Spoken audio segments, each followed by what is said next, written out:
Habiba, balon qo'ytiraman aka. Qo'lingda turibdi-ku. Pul ham sotasan. Oyimlarga. Qanchadan ishlayapsan? 3 yil keyin. Necha yoshda? 11 har kun ishlayman. Necha soat? Shu pullarni qo'yib ketaman. 250 yoshlar. Ko'p-ku bu pul. Normal aka. Yaxshi-ku. Endi siz ham aka 3 ta oilani tebradi. 3 ta odamni tebradi, yo'q. Kimni tebradi? Kommunalni bor, nimadirlar bor, uy rozg'ori bor. Xarjini to'ldirish kerak. Mana oyim singlim buvim. Odamlar yo'q desa-chi, balon qoraytirasizmi deganda. Ishlasizmi? Ketirib. Bundoq qaraydi, lekin ahmad bermasdan. To'g'ri qarab turadi. Oyna ochmasam qo'pollaydi. So'kkanlar ham bo'lganmi? Bo'lgan, urush ketganmiz. Gulbahor yangi. 24 soat ham ishlagan vaqting bo'lganmi? Bo'lgan. Nimaga buncha ko'p ishlagansan? Ishim bo'lmagan, uyga bormagan o'sha. Ko'nglim bilan ishlaganman. Yomon charchab ketaman. 50 mingdan boshladim, urushmaydi. Oyim tushunadi. Kartang bormi sani? Kartam yo'q aka. Yonimda naqd pulim bor ekan 12 ming, lekin men senga 100 ming pul bermoqchiman, qanaqa qilib bo'lsa ham. Rostmi? Ha. Rosta.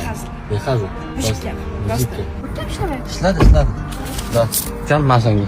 Rosta-ki? Ha. Sog' bo'l. Aytishadi-yu, ba'zilari 15 yoshida oilaga bosh bo'lsa, qolganlari 30 yoshda bebosh bo'ladi. Men o'zim 11 yoshimda nonni to'g'ramani deb yurganman, lekin bu bolachani qilayotgan ishi hozir oilasini boqayotgani, 4 ta odamni o'zi bilan boshqarayotgani shunchaki respekt yoshida. Omad tilaymiz. Agar ko'chada ko'rib qolsanglar, balonni qoraytirib beraman desa, kim yesa pulinglarni ayamanglar.